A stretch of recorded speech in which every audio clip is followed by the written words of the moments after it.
कांग्रेस रेवंत रेड्डी सरकार ने एक भी वादा पूरा नहीं किया। बीजेपी की चार्जशीट, ज़राई खर्च माफ़ नहीं हुए। बीजेपी के रियासती सदर किशन रेड्डी।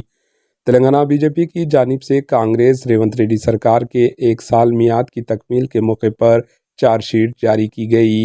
बीजेपी के रियासती सदर व मरकज़ी वज़ीर जी किशन रेड्डी ने पार्टी कायदीन के साथ मिलकर कांग्रेस के 6 झूठ 66 धोखे के नाम से चार्जशीट जारी की।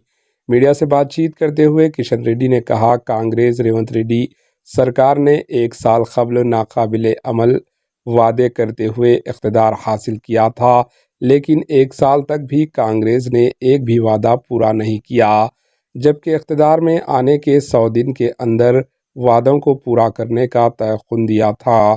इन्होंने कहा कि वादों को पूरा न करते हुए कांग्रेस रेवंत रेड्डी सरकार एक साल का जश्न मना रही है, जिस पर अवाम हंस रहे हैं।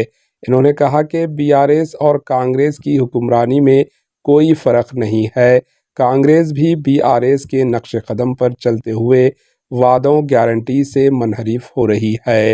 इन्होंने कहा कि गुज़िश्ता साल 9 दिसंबर को तमाम ज़राई कर्ज माफ़ करने का चीफ मिनिस्टर रेवंत रेड्डी ने ऐलान किया था।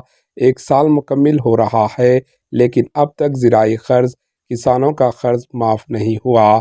इस तरह रैतु भरोसा स्कीम के तहत फ़ी एकड़ 15,000 रुपये की माली इमदाद का वादा भी पूरा नहीं किया। इस मौके पर किशन रेड्डी ने ऐलान किया कि वो महबूब नगर में किसानों के जलसे आम के मौके पर चीफ मिनिस्टर रेवंत रेड्डी की जानिब से किए गए चैलेंज को कबूल करते हैं। इन्होंने कहा कि वो कांग्रेस रेवंत रेड्डी हुकूमत के वादों पर अमल आवारी के सिलसिले में चीफ मिनिस्टर या किसी भी वज़ीर के साथ मुबासे के लिए तैयार है। इन्होंने कहा कि 6 गारंटीज़ भी पूरी नहीं की गई, पेंशन्स भी नहीं दी जा रहे हैं, 225 भी नहीं दी गई। हमारे एचएन न्यूज़ को सब्सक्राइब करिए ताकि आपको नोटिफिकेशंस आते रहे वक्त पर।